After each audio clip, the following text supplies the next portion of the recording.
Bonjour à tous, bonjour Fabien Roussel. Bonjour. Vladimir Poutine a donc annoncé au cœur de la nuit le lancement d'une opération militaire en Ukraine. Des bombardements, des explosions ont été entendus dans plusieurs villes du pays. Comment vous réagissez ce matin à cette décision ?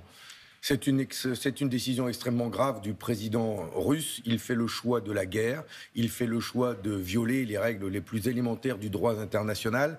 D'abord en reconnaissant ces deux territoires de l'Ukraine. Mais là, maintenant, apparemment, en faisant le choix d'aller au-delà. C'est une déclaration de guerre. C'est grave pour l'avenir de la paix en Europe, pour l'avenir de nos enfants. Je ne souhaite pas du tout que nos enfants européens, que ce soit ceux d'Ukraine, ceux des pays de l'Union européenne, les Français, demain, se retrouvent dans un conflit qui pourrait être la Troisième Guerre mondiale. On en est là. Donc toutes les dispositions, toutes les discussions, tout doit être mis en œuvre pour désarmer les armées, pour faire en sorte que ça n'aille pas plus loin. C'est extrêmement grave. Je suis inquiet, mais je pense comme tous les Français aujourd'hui qui vont se réveiller en entendant ces informations. On pourra toujours chercher les responsabilités des uns et des autres, de ces dernières années, de l'OTAN qui a toujours voulu aller plus loin aux portes de la Russie, mais aussi des responsabilités de ce président russe nationaliste, dur, qui fait le choix de la guerre. C'est trop tard d'aller chercher les responsabilités. Maintenant, elle est là, la guerre, aux portes de notre pays, et il faut tout faire pour que ça n'aille pas plus loin. Concrètement, il faut faire quoi ? C'est une déclaration de guerre, vous venez de dire.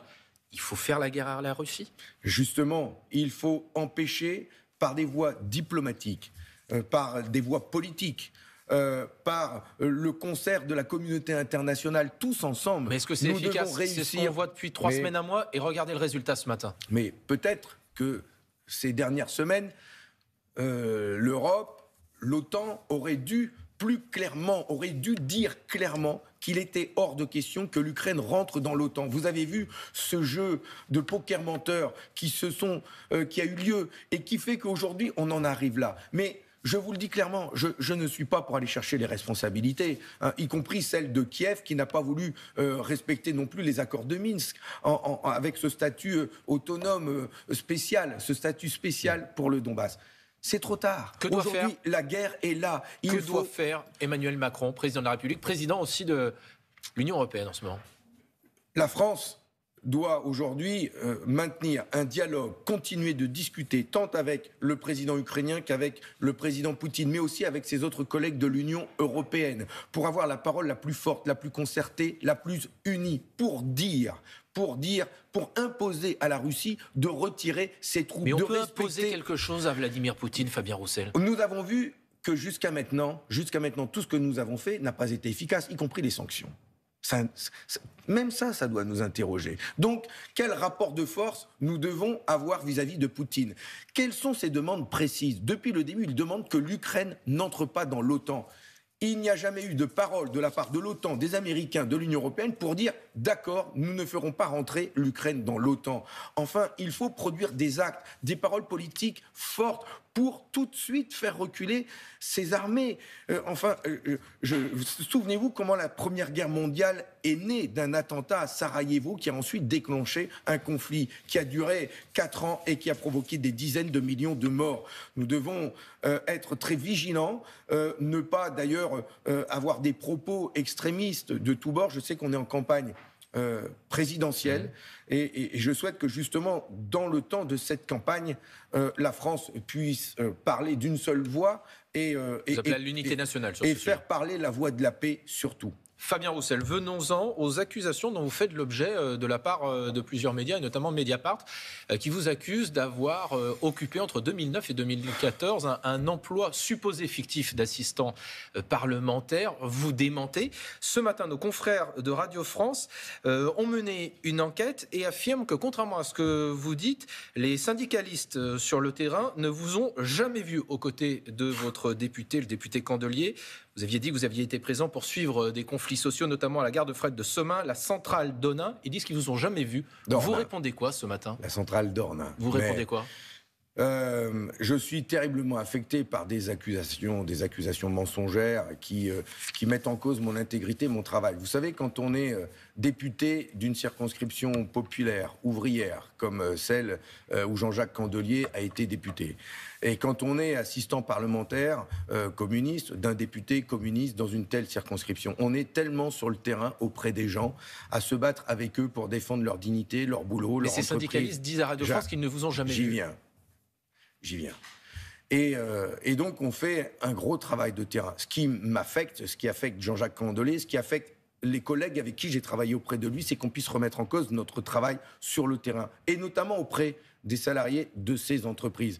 Alors, dans un souci de transparence, d'apporter des explications, je vais publier ce matin sur mon site internet de campagne, afin que les Français puissent aussi juger de ce que c'est qu'un travail et les relations entre un assistant et son député, des éléments, des témoignages et des éléments que Jean-Jacques Candelier d'ailleurs a bien voulu me communiquer, qu'il a retrouvé chez lui. Et je souhaite pouvoir montrer en toute transparence aux Français d'abord les liens qui m'unissaient à lui, mais aussi le travail que l'on peut faire quand on est un assistant parlementaire et à disposition d'un député 7 jours sur 7, tôt le matin et tard le soir, et un engagement sans faille. Donc vous allez publier ce que vous considérez comme des preuves de votre travail. Vous savez, des preuves, et là vous me parlez de ces syndicalistes. Vous y étiez ou pas? Mais bien sûr que j'y étais. D'ailleurs, il y a des syndicalistes qui vont témoigner, mais bon... On n'a pas que des amis sur le terrain, et donc j'imagine bien que certains vont dire qu'ils m'ont pas vu. D'ailleurs, j'ai aussi entendu des élus socialistes de l'époque et qui aujourd'hui témoignent et qui m'ont bien vu. Et nous étions unis dans ces combats pour défendre la centrale d'Ornain ou la gare de triage de Soma et d'autres encore. Et nous avons travaillé ensemble, je pense aussi à Marc Dolay, le député, en même temps. Enfin, on a mené tellement de combats. Je vous publie aussi des photos qui me montrent sur le terrain, sur ces lieux. Enfin, je pense que, quel que soit ce que je dirai, les preuves que je mettrai, je pense que pour certains, ce sera jamais suffisant. Et à 40 jours de l'élection présidentielle, on va agiter cela pour feuilletonner tous les jours un petit peu plus. Je suis aussi en campagne des élections présidentielles, je défends les jours heureux et je souhaite aussi pouvoir consacrer mon temps à cela. Justement, il y en a certains qui pour l'instant ne peuvent pas être officiellement candidats parce qu'ils n'ont pas les 500 parrainages nécessaires. Marine Le Pen, Éric Zemmour, Jean-Luc Mélenchon, d'autres à gauche aussi, Christiane Taubira. Est-ce qu'il faut leur donner un coup de main? Est-ce que vous appelez les élus communistes à les parrainer? Je rappelle que vous les avez, les 500 parrainages. Alors, d'abord, permettez-moi de mettre de côté les candidats d'extrême droite. Et pour moi, il n'y a pas un seul parrainage, en tout cas de chez moi, qui ne devrait aller chez eux. Pour les autres, hors de question. Mais comme nous sommes à quelques jours de la clôture, je l'ai toujours dit, moi je souhaite que l'ensemble des forces de gauche puissent présenter leurs projets aux Français. Nous sommes différents et nous avons des projets différents. Mais les Français doivent pouvoir choisir. Alors s'il y en a encore aujourd'hui qui hésitent, y compris dans ma formation politique, et qui hésitent, eh bien, je leur dis, n'hésitez pas, je ne suis pas, moi, adversaire d'autres forces de gauche et d'autres candidats, et qu'ils puissent présenter leur projet comme Jean-Luc Mélenchon, eh bien, je le souhaite. Et d'ailleurs, si jamais j'étais celui qui arrive en tête de la gauche, si j'étais celui-là, eh bien, je ferai appel à tous les autres pour que l'on se rassemble au second tour et qu'on puisse l'emporter. Donc vous appelez à parrainer Jean-Luc Mélenchon, Christiane Taubira également, tous les candidats de gauche qui n'ont pas leur parrainage? Depuis le début, je dis que je ne tiens pas le stylo des maires. Et je les respecte trop pour leur dire ce qu'ils doivent faire. Mais je dis que oui, à gauche,